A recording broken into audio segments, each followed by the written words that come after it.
The film opens with a palpable sense of excitement. Twin brothers, Smoke and Stack, are preparing for a momentous occasion, the grand opening of their very own juke joint. The location? A once decrepit old mill, now imbued with the promise of music, dancing, and good times.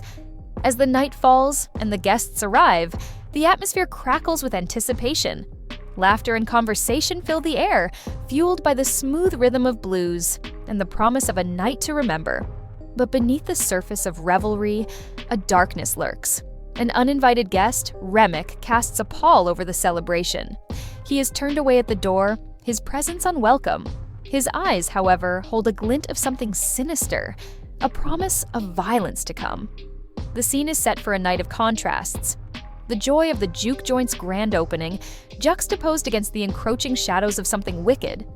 It's a delicate balance, and one that won't hold for long. As the night wears on, the patrons caught up in the celebration remain oblivious to the danger creeping ever closer. They are like moths to a flame, drawn to the warmth and light of the juke joint, unaware of the predator lurking in the darkness beyond. And so, the stage is set for a terrifying descent into chaos, a night where celebration and dread become intertwined in the most horrifying of ways. The turning point arrives with chilling subtlety.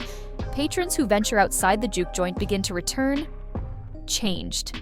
Their eyes are vacant, their movements jerky and unnatural. A palpable sense of wrongness permeates their very being. It begins slowly, almost imperceptibly, but soon becomes impossible to ignore. Fear begins to grip the remaining partygoers. The music, once a source of joy, now grates on the nerves, a frantic counterpoint to the growing terror. Word spreads like wildfire. Something evil is out there. The name Remmick is whispered, a harbinger of doom. The realization dawns with horrifying clarity.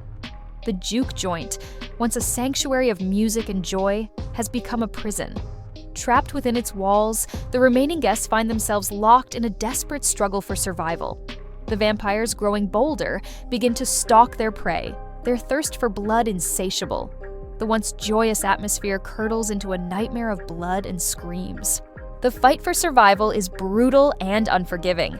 The survivors, armed with whatever makeshift weapons they can find themselves pitted against an enemy both relentless and inhuman. Annie, her love for Smoke surpassed only by her bravery, makes a heart-wrenching decision. Bitten by one of the creatures, she begs Smoke to end her life before she too succumbs to the curse. It's a testament to the depth of their love, a sacrifice made to spare her beloved from an even greater horror. Others are not so fortunate.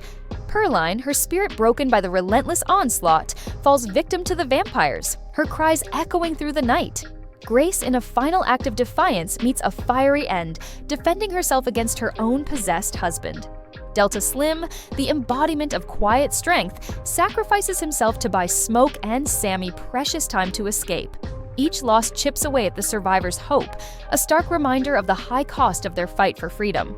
A bittersweet resolution. Smoke's fate and Sammie's survival. As the first rays of dawn pierce the darkness, signaling the vampire's weakness, a desperate hope flickers. Sammie, separated from Smoke in the chaos, finds himself cornered by Remmick and his remaining minions. Just when all hope seems lost, Sammie unleashes a surprising weapon, his guitar. In a moment of desperate improvisation, he smashes it against Remmick's head, the impact lodging a metal plate from the instrument into the vampire's skull.